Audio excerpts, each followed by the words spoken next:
Okay, here we go. This is our last video ever. I know you're so sad. Today we're going to be talking about solving right triangles.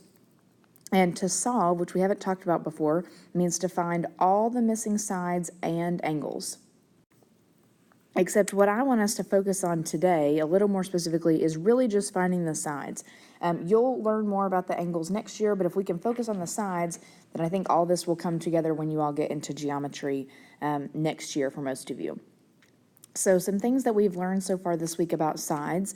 One of the things we've learned is Pythagorean theorem, which we know says a squared plus b squared equals c squared. All right, so we can use that if we have all three sides given, or at least two of them.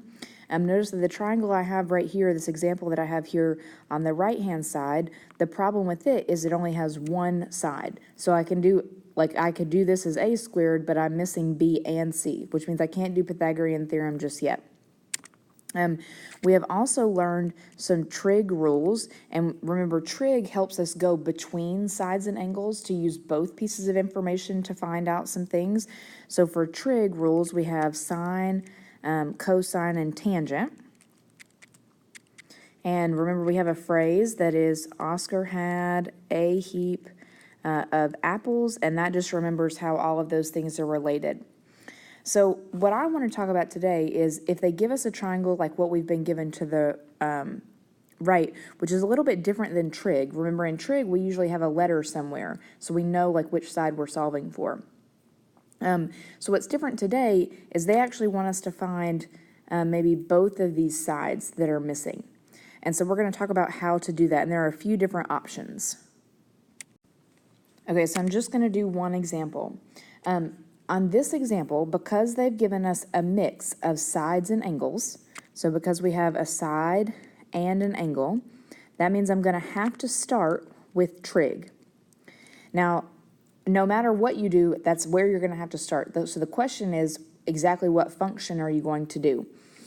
So let's say, all right, here's my angle, so that's like my theta, which means 12 is the opposite side. This diagonal side up here, I think you all know as the hypotenuse, and so I'm going to label that with an H. And then the side to the left is the adjacent side, so I'm just label that with an A. So what becomes tricky is you can't really say, well, I'm going to do sine or cosine or tangent because you don't know which letters you're going to use. So you have to pick what you want to solve for first. So option one, let's just solve for A first. So I'm going to pick to solve for A, which means I'm going to do opposite and adjacent, which I know means tangent. So I'm going to set up my trig function. That's tangent of 58 equals 12 over adjacent.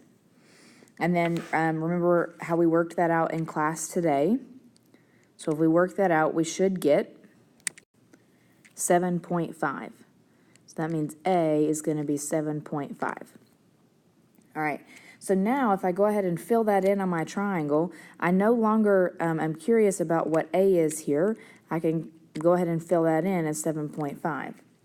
Now I could do trig again, and I could do trig a second time, and instead of doing tangent, I could do opposite over hypotenuse and do sine, or you can do Pythagorean theorem because now you have the A and the B.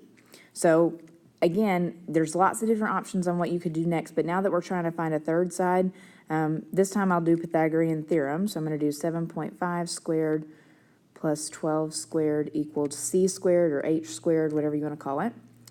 And so then if we work that out, like I showed you, this time I got that h was 14.2. So h is 14.2. Now, I want to show you that even if we hadn't done Pythagorean theorem here, so even if we hadn't done that, I want to show you that we could have gotten the same answer by doing trig. So let's say we wanted to stick with trig because that's maybe what you like to do. If I do opposite over hypotenuse, that's sine. So if I set up sine of 58 equals 12 over h. So this is assuming that I haven't done this Pythagorean theorem step for a second. So if I assume that I haven't done that and I work that out, I'm going to get, I got the exact same thing. I'm going to get 14.2. So either way we do it, we're going to get the same measurement for that third side, right? Both of these methods, what I have in orange and what I have in purple, are both the same, are two different ways to get that same side there. The only other thing that you're going to learn next year in geometry, so you don't have to stress about this, but I'm just going to show it to you anyway. If you remember, so we found all the sides. We could also find all the angles. And remember, the inside of a triangle is supposed to add to be 180 degrees. So you could find the last angle by doing 180 minus 58 minus 90. And that should give you that the last degree measure is 32 degrees. But again, that's just a little extra tidbit just to show you. But what you need to be able to do is find any missing sides that I give you.